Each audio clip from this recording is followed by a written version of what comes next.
Hello, Fly Fish Club. This is Chad, and today I'm going to share a midge dry fly with you guys called the 90%er.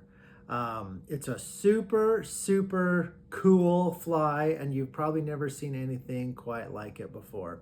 But before we get started, let's go over the materials and we'll give you a rundown on everything we're going to use for that. And so you may not be able to see this clearly just yet, but the hook that we're using is a black dry fly hook in a size 18. And it is a TMC 100BL. Barbless black dry fly hook. The thread that we're going to use is going to be 8/0 uni thread in black. We're going to be using a waterfowl, and it can be either teal or mallard, but we're going to be using some of that today. Also, we've got some wing material, and this is just a sheet of mylar right here, just a sheet of plastic that we're going to use to create a sparkly little wing. We'll be using dry fly hackle, and this is a whiting quarter saddle right here in black. That's what you're going to want in the midge sizes. And then last of all, we're going to have some 2mm foam, and that should be all the materials that we need to create this bug.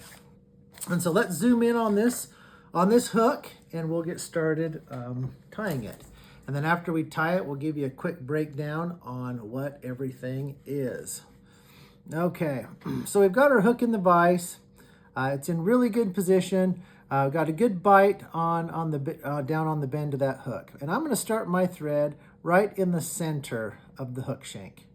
And we are going to wrap back just a few turns and tie this off. Now for the tail material, this is where we're going to utilize that waterfowl, the teal or the mallard that we've got. And so I'm going to grab this piece right here, and I'm going to cut off, I'm going to estimate it maybe about 4 little barbs, maybe 3, off of the back of this feather. And we're going to tie those in just right on top of the hook and let them hang out over the back of the fly to just kind of look like a tail that we've got. And we'll do one wrap of thread right after another. And as soon as we cover the straight portion of the hook with thread, we'll go all the way back, and we're going to end just about halfway right there. Okay, now we're going to get a piece of this wing material, and this is that mylar sheet that I showed you before. And what I've done is I've cut a strip off of it, and I've tried to cut that strip roughly about the same width as the gape of the hook, from this area to right here, right there, the gape of that hook. And so to get this to stay in position, what I'm going to do is I'm going to put it on top of the fly, and I'm going to put a crease on it. I'm going to build almost like a little tent, and I'm going to pinch that with my fingers. And as I do so, I'm going to take a turn of thread over the top of that and get it all put into position. And then once I've done that, I'm going to fold it forward. I'm going to put a turn of thread behind it. And then we're going to pull that back over the fly. Okay, a couple of turns of thread to hold it in place. Now we're going to get our whiting dry fly hackle. And I'm going to prepare this feather by just pinching off a few of the little barbs at the very end so that I've got something really nice, something really good and secure to tie it in with. Now we'll bring it up on the bottom. We'll catch that with our thread. And we'll do a few turns over that. Now, famous last words with this fly is going to be always save room for the head. Always make sure you have plenty of room, particularly on this dry fly. And when we do the hackle on this, we're only going to do 2 turns. We just want some sparse little legs. That's all we want. And so 2 turns will do it for us. And once we've done that, we will put 2 turns of thread over the top of it and a locking wrap in the front of it. Okay, and now I've taken that foam, that 2mm foam, and I've cut it into a square.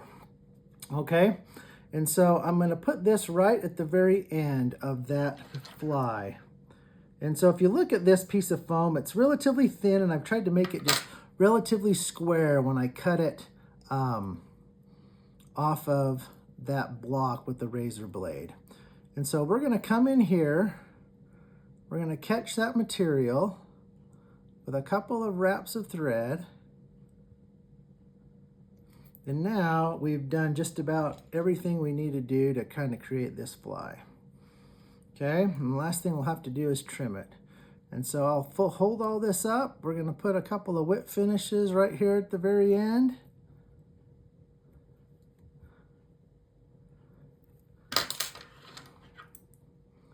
And then we should be in really good shape. So we'll start by trimming the foam. So the first thing we're going to do is we're going to cut this front piece of foam at the same angle as the hook eye. Okay, we'll come in here and we'll cut that. And then we're going to come right across the top and we're going to cut the foam flat and even right with the front piece of foam. Okay, now we're going to lift our wing up at that nice, cool, really pretty 45-degree angle. We're going to come in here and we're going to trim it. And then last of all, we're going to cut this tail. And we want that tail to be the same length as the fly. So we're going to cut it a shank length. Okay. And that is the 90%er midge. And so what this fly is going to represent is it's going to represent a midge dry fly, a midge adult that's 90% hatched. And so when we look at this, if we look right here where the tail is, that is representing the shuck. We picked waterfowl because it's got dark bars and it's got light bars on that material. So it's really, really distinctive and it looks just like a shuck that sits in the water. Then we've got a little midge wing that's coming out the back, just a few little turns of hackle to simulate the legs. And then right up here on the top, we've got an indicator for the fisherman to see. So that we could say that's either a fly that's 90% in or out of the water, or we could say that's a fly that's 90% hatched, a little midge. And so super good fly. You're gonna wanna fish this when midge adults are hatching on the water. And if you do that, you're gonna catch a lot of fish with it. All right, thanks a ton. Appreciate you, bye-bye.